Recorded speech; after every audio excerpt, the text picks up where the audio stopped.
আসসালামু আলাইকুম বন্ধুরা, কেমন আছেন সবাই? আশা করি ভালো আছেন। আজকের রেসিপিতে থাকবে ফুলকপি রান্না। আপনারা যারা ফুলকপি খেতে পছন্দ করেন না বা প্রতিদিন এক স্টাইলে খেয়ে খেয়ে একদমই বোরিং ফিল করছেন, আজকে রেসিপিটা একবার হলেও বাড়িতে ট্রাই করে দেখবেন। একবার খেলেই বারবার খেতে ইচ্ছা করবে। চলুন রেসিপিটা শুরু করা যাক। চুলায় একটি প্যান বসিয়ে নিয়েছি। এবার দিয়ে দিচ্ছি জল। এখানে আমি পর্যাপ্ত পরিমাণে জল নিয়ে নিচ্ছি।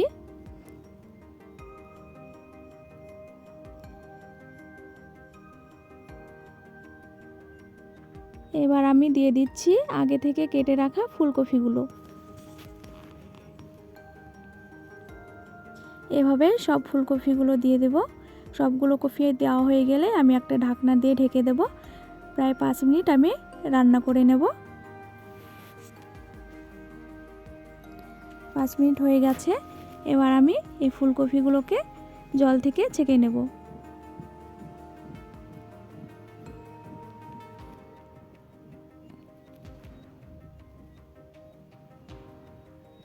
এবার একটা পাত্রে দিয়ে দিচ্ছি তেল।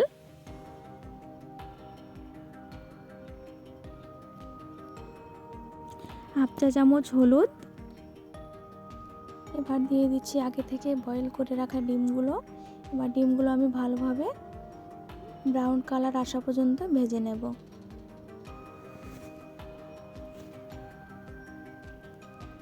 দেখুন ডিমগুলো একদম পারফেক্ট ব্রাউন কালার চলে এসেছে। আমি এবার তুলে নেব। এবার ওই পাত্রেই দিয়ে দিচ্ছি আগে থেকে সেদ্ধ করে রাখা ফুলকপিগুলো। এবার দিয়ে দিচ্ছি হাফ চা চামচ পরিমাণ হলুদ গুঁড়ো।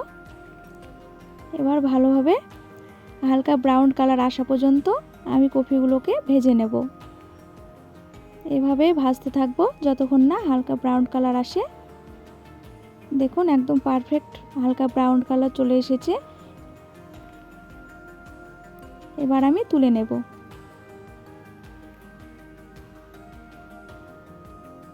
আর পাত্রে আবার দিয়ে দিচ্ছি তেল। তেলটা গরম হওয়া পর্যন্ত অপেক্ষা করব। এবার দিয়ে দিচ্ছি পেঁয়াজ পেস্ট,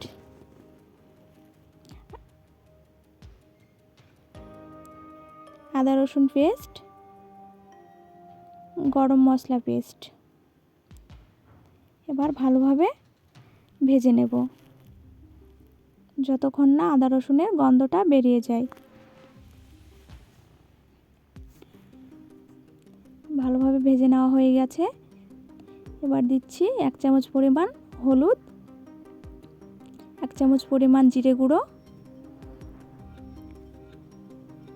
স্বাদ মতো লবণ। এবার সব কটা মশলা আমি ভালোভাবে মিশিয়ে নেব। ভালোভাবে মিশিয়ে নেওয়া হয়ে গেলে এবার দিচ্ছি টমেটো পেস্ট। এবার সব কটা মশলা ভালোভাবে আমি মিশিয়ে নেব। এবার দিচ্ছি জল। জলটা দিয়ে ভালো করে মশলাটা কষিয়ে নেব যতক্ষণ না তেলটা ছেড়ে আসে। তেল ছেড়ে এসেছে। এবার আমি দিয়ে দিচ্ছি আগে থেকে ভেজে রাখা ফুলকপিগুলো।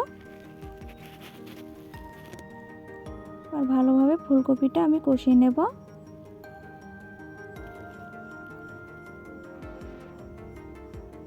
এই পর্যায়ে অ্যাড করছি লঙ্কা গুঁড়ো। এবার দিয়ে দিচ্ছি ভেজে রাখা ডিমগুলো।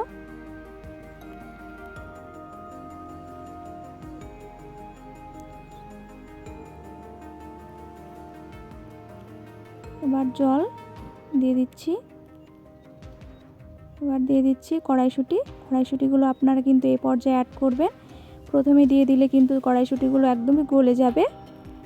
এবার এতে দিয়ে দিচ্ছি ধনিয়া পাতা কুচি। এবার একটি ঢাকনা দিয়ে ঢেকে আমি রান্না করে নিব প্রায় 10 মিনিট। ফিরে আসলাম 10 মিনিট পর। একদমই আমার রান্নাটা রেডি হয়ে গেছে।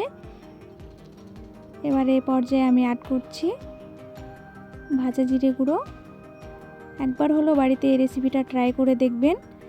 দেখতেও যেমন সুন্দর, খেতেও কিন্তু মাশাআল্লাহ। ভিডিওটা যদি ভালো লেগে থাকে অবশ্যই আমার চ্যানেলটিকে সাবস্ক্রাইব করবেন, অবশ্যই একটি লাইক করবেন। ফিরে আসবো আবার নতুন কোনো ভিডিও নিয়ে। এখন বিদায় নিচ্ছি। খোদা হাফেজ।